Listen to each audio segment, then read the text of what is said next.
Why my parents can't take me seriously. So one time I was home alone, and it was around dinner time when I decided to make myself something to eat. I opened the freezer and dug around until I found what appeared to be chicken nuggets in an unopened plastic bag that, for some reason, didn't have any cooking instructions. Thoughtful, thinking that my parents must have thrown away the box for box tops, I called my mom to ask how long and at what temperature to cook chicken nuggets. She told me both of them. I laid out about 20 on a tray and stuck it in the oven, setting the timer before I walked out of the kitchen. When it was almost time to get my chicken nuggets, I walked into a cinnamon-scented kitchen. I searched all over that kitchen, trying to find the cinnamon scent, leading me to the oven. I decided to turn on the oven light to see if maybe my mom had stuck some cookies in the oven and forgot to bake them, but instead, surprised, I find that the tray my chicken nuggets were on has cookies on it instead. Long pause.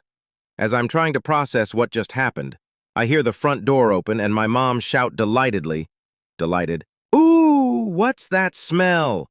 She walks into the kitchen and catches my confused expression. Short pause. That's when the spark ignited and she realized exactly what had happened. Somehow, in some form, exasperated, I had accidentally baked snickerdoodles. And that is why my parents can never take my cooking seriously. Huckles. Jellyfish fiasco. So when I was like 9, I went to this aquarium thing, and it was a pretty amusing trip overall. But then suddenly I just kind of saw these jellyfish without any tentacles floating around in the water and was like, casual, "Oh, cool." The next day at school, the teacher asked us what we had done over the weekend. Now, normally I never raise my hand, but I did this time. Emphatic. I fucking did it this time. Frustrated. The worst possible time. So I raised my hand, and everyone was obviously shocked to see my hand up in the air, so the teacher said, surprised, yes, and after confirming the fact that she picked me, I said, innocent, "I saw this jellyfish in the aquarium and I thought it was really cool because it didn't have any," long pause, testicles, embarrassed. And then, like the classroom just emerged with so much laughter, and I had no clue what was going on, so I pleaded my friend to explain what was so funny. I mean, even frustrated, the teacher was laughing, and I was going WTF.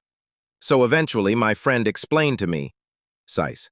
It literally took 2 hours of convincing, exasperated, and then of course I was pretty embarrassed, but the thing is the annoyed fucking teacher then asked me if she could tell this to the other teachers, and that's the story of how I switched schools. Resign.